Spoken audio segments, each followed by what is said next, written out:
Okay.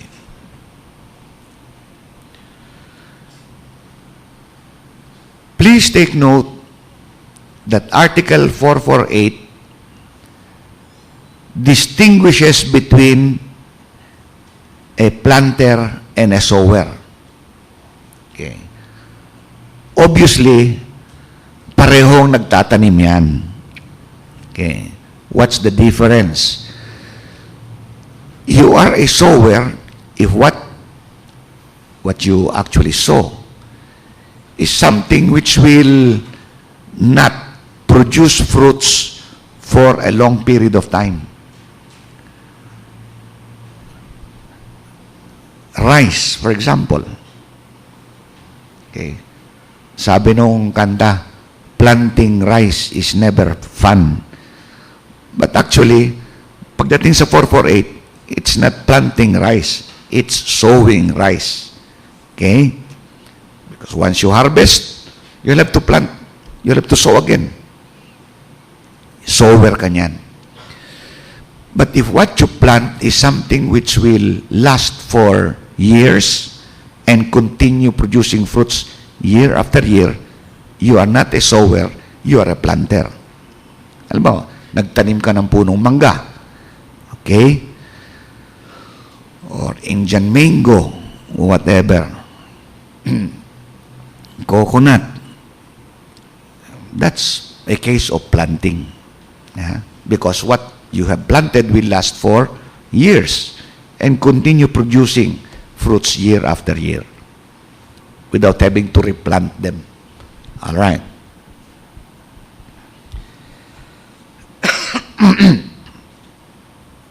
Bananas. If what is involved are bananas, are you a planter or a sower? Ordinarily, I would say that you should be really considered a sower, not a planter. Because the ordinary way of getting the fruits from bananas is by cutting down the trunk. Pag bumagsak na, saka mo kukunin yung yung mga bunches of bananas. Okay? Although I understand that in some areas in South America, yung mga large banana plantations, hindi daw ganon. They simply get the bunches of bananas and they are somehow able to produce fruits for quite some time. Okay. So, the landowner has the right to appropriate, but he must pay the proper indemnity. Okay. What is the indemnity?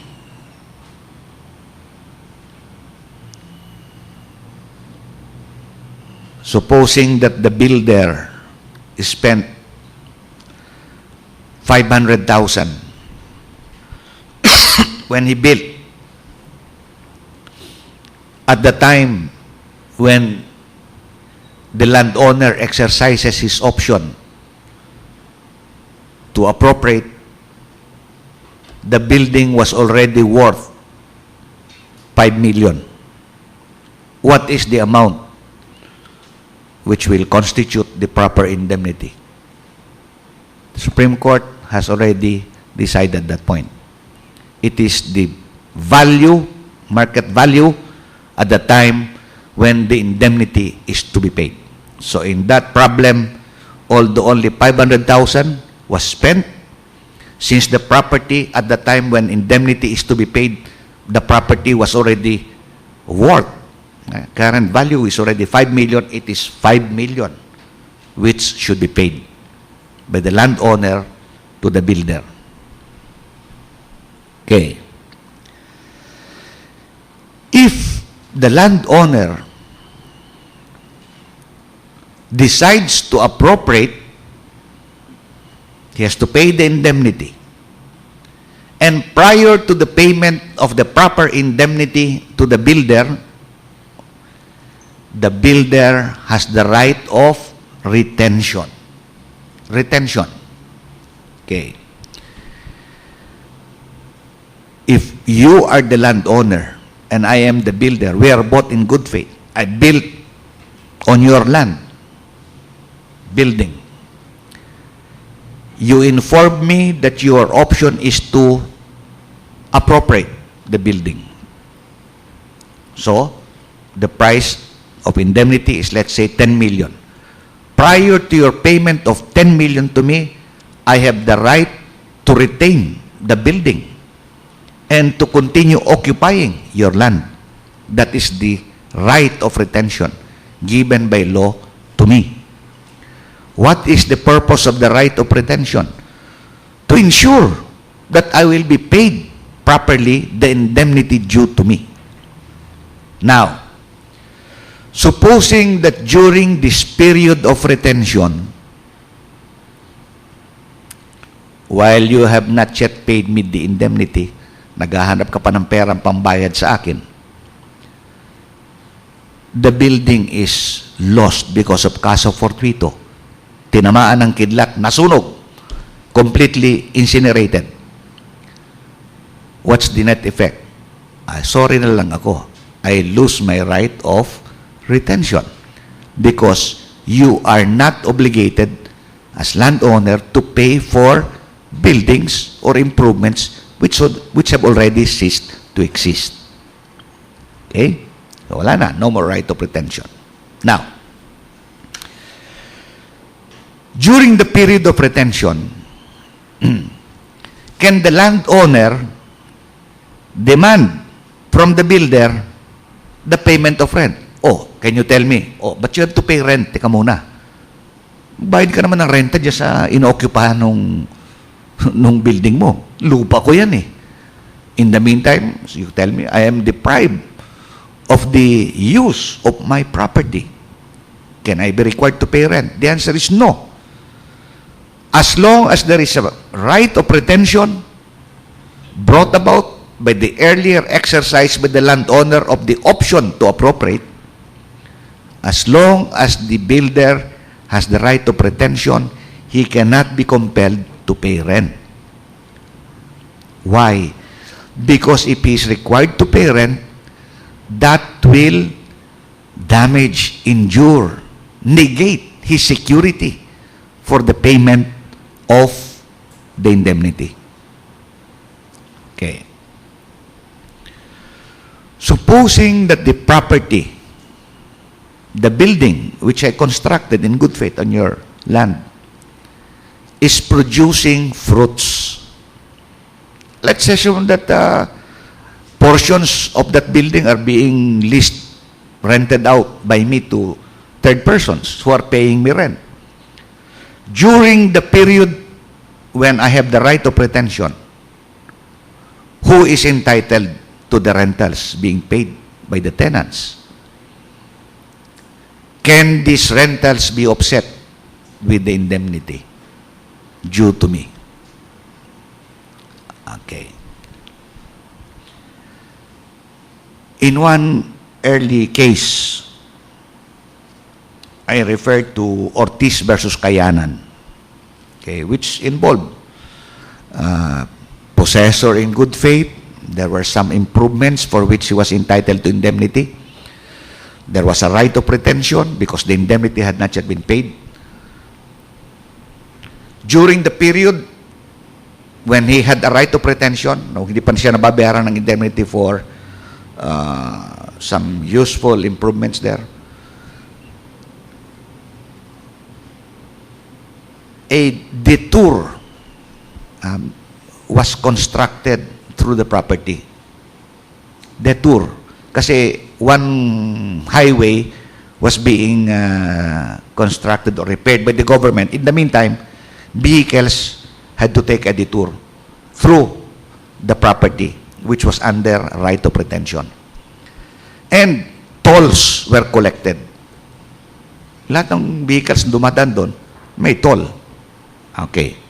Ang tanong doon is, can the tolls collected by the possessor who had a right of retention, can the tolls he collected be offset, compensated with the indemnity that is due to him.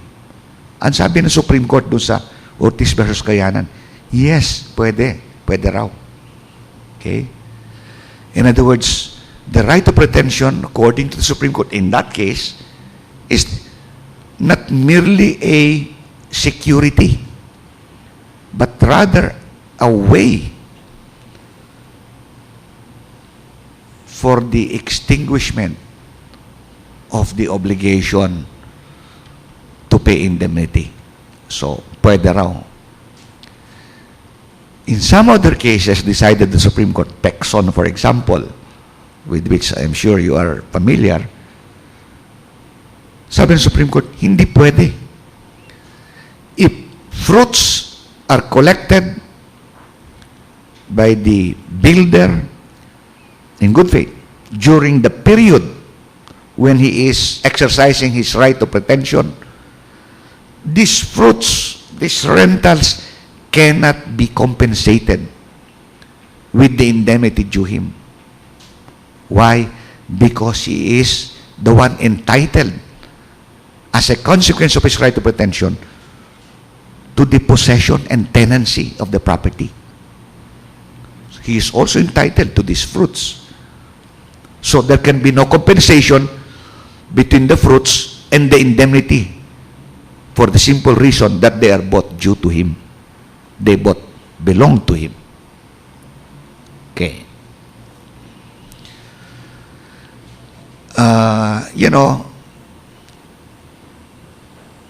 This is admittedly one of the, well, I could sense a certain ambivalence on the part of court decisions.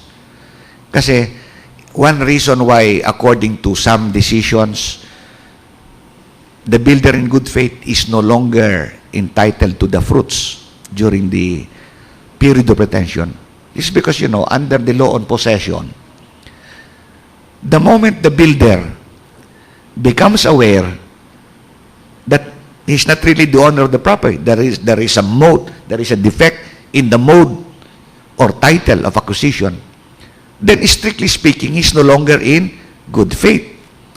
And from that moment on, under the law on possession, he's not entitled to the fruits. That's the basis of these Supreme Court decisions, to the effect that he's not entitled to the fruits.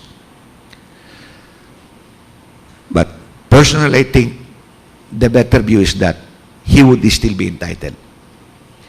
In other words, as long as he built in good faith, he cannot be deprived of the rights pertaining to a builder in good faith, one of which is the right of retention, even if, well, consideredly, it is to be assumed that at some point he becomes aware that there is a defect or flaw in his title or mode of acquisition. Okay? He continues to exercise the rights of a builder in good faith, one of which is the right of retention. And the right of retention, I submit, necessarily implies tenancy and continued possession. As such, he should be entitled still to the fruits. And there can be no compensation between the fruits and the amount of indemnity due to him. Okay. The option is given to the landowner, not to the builder.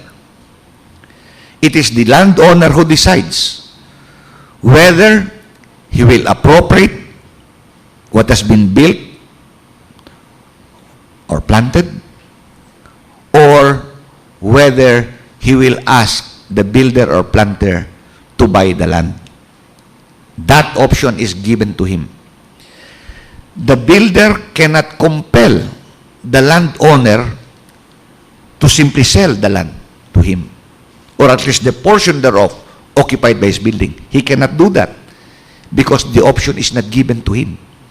The option is given by law to the landowner. Why is the option given by law to the landowner? In the Pra versus Dumlao, the Supreme Court very clearly says, because the right of the landowner is older. Okay? Because his right is older. He is the landowner.